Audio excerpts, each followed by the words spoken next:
All right, here we are at Byron United Methodist. This is finished product. If you remember, I came in, Warren and Associates was doing a whole bunch of work on this church because they had outgrown the church. So they basically stretched the church. I want to say it was 45 or 50 feet. I'm not sure on the exact. They ended up building a huge balcony up there and a new sound room. I mean, it is bravo how beautiful this is. All redone. It's so pretty. Now, check this out. On the video side, we did the new Canon 74 series. And I want to just come on this way right here, Jerry. Check this out. No screens being used, okay, because we had a flat wall to put them on. That is roughly 11-foot image from the projector here, and we ran VGA and HDMI to them, which means you could get both types of signals, even though they are kind of an Apple-driven church, if you will, for technology. But that picture is incredible, and I love how they use ProPresenter. ProPresenter is a really good software package that allows you to do scripture and backgrounds and music and stuff for you that want to do that. We are a ProPresenter dealer and a ProPresenter teacher, which is more important than the purchase, right? So in this arena, we came in, we did new pulpit mics, called the PV18 series, right? These are only like $159. They're an 18-inch gooseneck. They do a really good job. They use a JBL L series cluster, which I'm sure you're seeing a cutaway of right now, which just feeds the main heart of the congregation.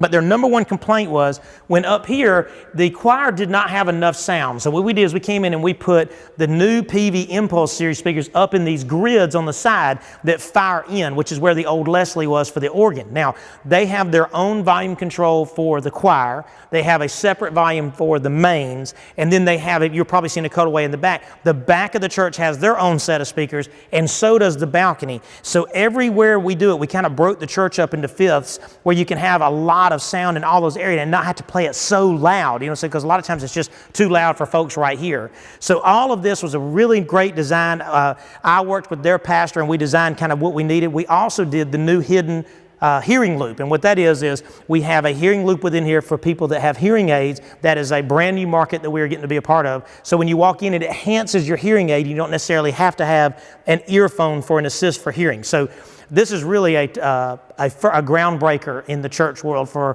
what we do to make sure that you get the absolute most out of your worship. This is how it's done. You wait till you hear this thing. It is awesome.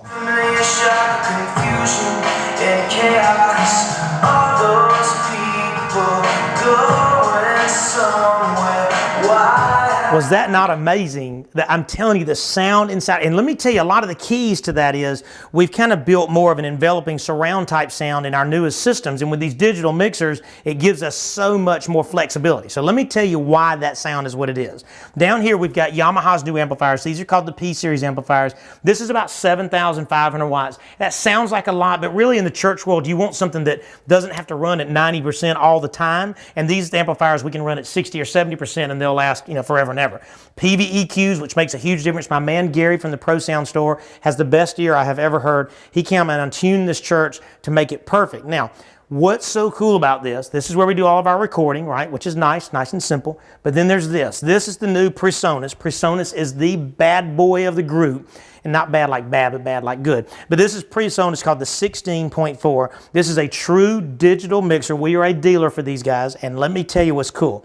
On these, once you tune your church, you can come in here, and if somebody comes in and goes boom, boom, boom, boom, boom, and messes it up, you can hit one button and put it all back to where it was when it was perfect the first time you heard it. So you really can't mess it up, is what I'm trying to say. It has a feedback eliminator built into it, a crossover built into it. They start anywhere from $2,000 to $3,000, but don't go, oh my gosh, that's crazy. We have mixers for $200. This is just in the nicest of that level, and this church is so big, we just needed a lot of way to design the sound. Now, check this out. 27-inch Apple, which we love Apple. We have Apple TV up here because he likes to be able to control his videos from his iPad so he can put them up on the screens, right? So remember I was talking about the screens up there. They decided not to use actual screens. We used the wall, and there's really a great picture, which you already know that. Now, with this, we have a way to plug in an iPhone to play music if you just want to stream your own music to it, and we even did Wi-Fi for the entire building. So that means that this whole building has Wi-Fi. So when you come in here, it's not so y'all can text while he's doing his congregation, it's a sermon to you, has nothing to do with that. It's so that we can be able to stream and do music and do movies